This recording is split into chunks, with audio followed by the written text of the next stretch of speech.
ကိုတွေအားလုံးပဲမင်္ဂလာပါခုတော့ဒီ Manchester United နဲ့ Fulham ပွဲစဉ်ရဲ့ဒီပွဲကြို38လေးလုပ်ပေးသွားခြင်းတယ်ပေါ့နော်Michael Carrick Manchester United က Michael Carrick ရောက်လာပြီးတော့အခုနှစ်ပွဲကင်နေဗျာအဆင့် Premier League တွေပဲရဲ့အဆင့်1နဲ့2ပေါ့နော် Arsenal နဲ့ Man City နဲ့တွေ့ရယ် Man City ကိုအိမ်ဝင်းမှာ 2-0 နဲ့နိုင်တယ် Arsenal ရဲ့ Emirates ကွင်းမှာတွားပြီးတော့2-3 နဲ့နိုင်လာတယ်ပေါ့နော်အဲ့တော့ဘယ်လိုလဲဆိုတော့ပြောချင်တာက Manchester United ရဲ့ nature ရဗျာ Manchester United ကသူက United အသင်းကဘယ်လိုလဲဆိုကွက်ကောင်းတာအသင်းလို့ပြောရမယ်ကွက်ကောင်းတာအသင်း transaction တွေကိုအားပြုတယ်ကွက်ကောင်းတာဆိုတဲ့အသင်းဆိုတော့အသင်းကြီးနဲ့တွေ့လို့ရှိရင် Ruben Amorim လက်ထပ်ပဲဖြစ်အသင်းကြီးနဲ့တွေ့ရလို့ရှိရင်တော်တော်များများခံဆော့နိုင်တယ်ဗျ Amorim ကတော့နည်းနည်းတော့ပိတ်တာပေါ့လေဒါပေမဲ့ Solskjaer ပဲဖြစ်ဖြစ် Amorim ပဲဖြစ်ဖြစ်တန်ဟက်ပဲဖြစ်ဖြစ်အသင်းကြီးနဲ့တွေ့ရဆိုလို့ရှိရင် mentality လည်းအရင် strong ဖြစ်တယ်ပြီးကြရင်ခံဆော့နိုင်တယ်ဗျအသင်းကြီးတော်တော်များများကိုကိုကောင်းနေအသင်းကြီးနဲ့ဆော့ရတယ်ဆိုရင်စိတ်တက်လည်းအပြည့်ရှိတယ်ပြီးတော့ကောင်တာဆော့ရတော့အသင်းကြီးတွေကတော့ဖိတိုက်တော့ကိုရီးယားကောင်တာဆော့တော့ဂိုးတွေပြန်ရအဲ့လိုနဲ့နိုင်တာများတယ်အခုတကယ်စမ်းသပ်မဲ့ပွဲကတော့အခုလာပြီအခုလာမဲ့ February လ1ရက်နေ့မှာကန်မဲ့ February လ1ရက်နေ့ည8ခွဲမှာကန်မဲ့ဒီမာကိုဆီဗာရဲ့ဖူဟန်ပေါ့နော်ဖူဟန်နဲ့တွေ့မှာအဲ့တော့ Michael Carrick ရဲ့တကယ် test game မှာအဲ့ပွဲကလုံးဝကိုစမ်းသပ်မဲ့ပွဲအရင်တစ်ပတ်ကပဲဖူဟန် Brighton ကိုနိုင်သွားရပေါ့နော်Harry Wilson ရဲ့ free kick ကိုနဲ့နိုင်သွားတယ်ဗျာအရန်လာတယ်ကိုအဲ့ကိုအဲ့တော့ဖူဟန်မှာလည်းတကယ်ကစားသမားကောင်းတွေရှိတယ် Alice Iwobi တို့နော် Smart Rowe တို့နော် Harry Wilson တို့ Raul တို့ဒီကစားသမားကောင်းတွေတော်တော်များများရှိတယ်ဗျအဲ့တော့ဒီပွဲလေးနဲ့ပတ်သက်ပြီးတော့ဒီပွဲကြို38လေးလောက်သွားကြအောင်ပေါ့နော်အရင်တစ်ခေါက်ကတော့ဒီမာကိုဆေးဘာပြောသွားတာဒီ Ruben Amorim ရဲ့ press ကိုမိနစ်20နဲ့ဖြီးပြပြီးတော့အနိုင်ယူသွားခဲ့တာပေါ့နော်မာကိုဆေးဘာကတော့အဲ့တော့ဒီတစ်ခါတော့လိုလာအောင်မလဲဆိုတာဒီနေ့ကျွန်တော်တို့နေထားလေးသွားပြီးတော့သုံးသပ်ကြည့်လိုက်အောင်လို့ပါနေထားလေးသွားပြီးသုံးသပ်ကြည့်လိုက်အောင်ဒီတစ်ခေါက်ကတော့Ruben Amorim မနိုင်ခဲ့ဘူးပေါ့နော်ဖူဟန်ကိုတီးကြသွားခဲ့တာဆိုတော့ဒီခေါက်ကတော့နေထားမွေဖား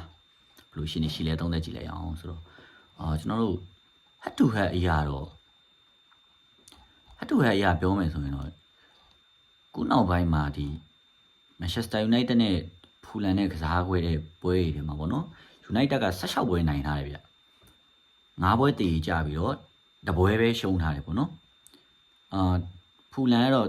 တပွဲပဲနိုင်ထားတယ်ပေါ့နော် United နဲ့တွေ့တဲ့ပွဲမှာပြီးတော့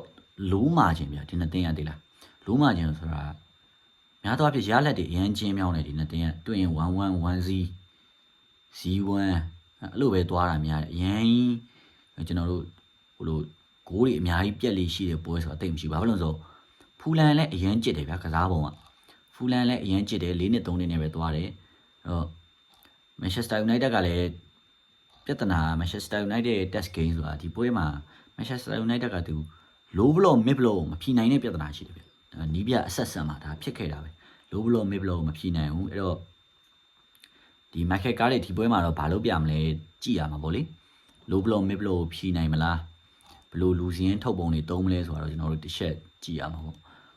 Manchester United ကသူကဒီအခုပွဲစဉ်23ပြီးမှာပေါ့နော်အင်ကွင်းမှာ7ပွဲကန်ထားတယ်6ပွဲနိုင်3ပွဲတည်ကြပြီးတော့2ပွဲတည်ရှုံးထားရပေါ့နော်ဒီဖူလန်ကတော့အဝေးဝင်းမှာ7ပွဲကန်ထားတယ်3ပွဲနိုင်2ပွဲတည်ကြပြီးတော့6ပွဲတည်ရှုံးထားပါတယ်အဲ့တော့ရှင်နေကတော့ United ပဲရှင်နေကောင်းမှာပါအများတော့ United ကပဲနိုင်ဖို့များပါတယ် United ကချန့်ဖို့များတာပေါ့ဒီနောက်ဆုံး5ပွဲမှာတော့ Manchester United က League အိမ်ဝင်းမှာတည်သွားကြထားတယ်ဘန်လီအိမ်ဝင်းမှာတည်ကြထားတယ်ပြီးတော့ဒီအမိုရင်ထုတ်ခံလိုက်ရတဲ့ပွဲပေါ့ Brighton အိမ်ဝင်းမှာရှုံးသွားတယ်ဗျအဲ့ဒါပြီးတော့အခု Michael Carrick ရောက်လာတယ် Man City ကိုအိမ်ဝင်းမှာ2-0နဲ့နိုင်တယ် Arsenal ကိုဝေခွင့်မှာသွားပြီးတော့2-3နဲ့သွားနိုင်လာတယ်ပေါ့နော် Fulham ကတော့အရင်တစ်ပတ်ကသူက Brighton ကို2-1နဲ့နိုင်ထားတယ်ဗျပြီးတော့ League အိမ်ဝင်းမှာသွားပြီးတော့ရှုံးထားတယ်သူက League ကို1-0နဲ့ရှုံးထားတယ်ပြီးရင်သူ့ရဲ့အိမ်ဝင်းမှာတော့ Middlesbrough ကို3-1နဲ့နိုင်ထားတယ်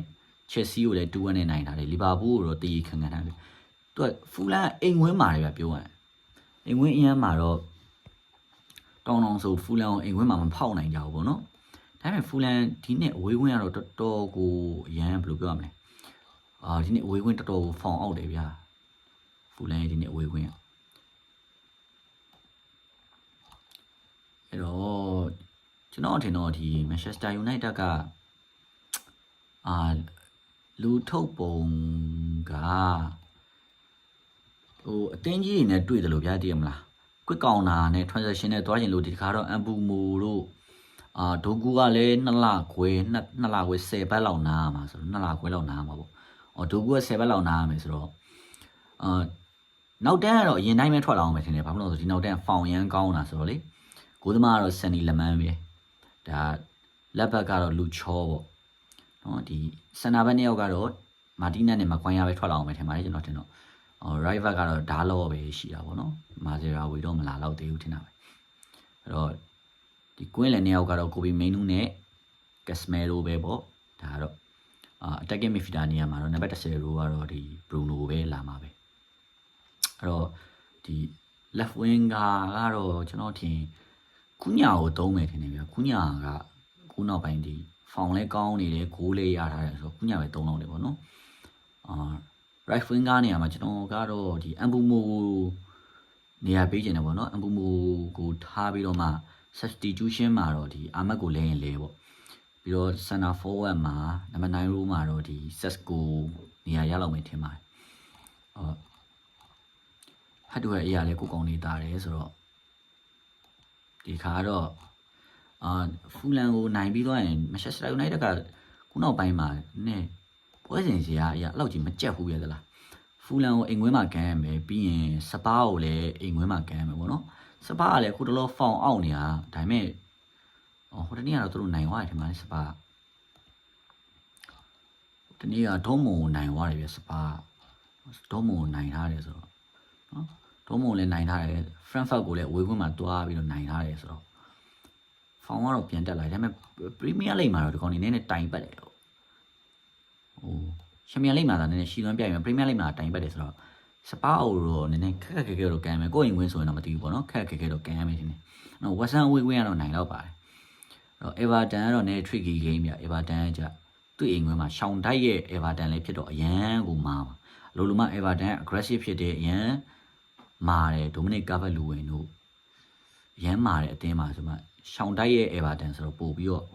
မားကလောင်ပြီးတော်တော်နဲ့ low block mid block ဖောက်လို့ရမှာမဟုတ်ပေါ့နော်အခုဖူလန်လည်း low block mid block ဆော့တဲ့အတင်းဆိုတော့ဖူလန်ကိုလည်းမာကိုဆေးဗာရဲ့အတင်းလည်းတော်တော်လေးဒါမှဒီမက်ခက်ကားရဲ့လုံးဝ test game ဖြစ်တဲ့အတွက်ကျွန်တော်ဒီပွဲကတော့တခြားလေးစောင့်ကြည့်နေတယ်ပဲကျွန်တော်တို့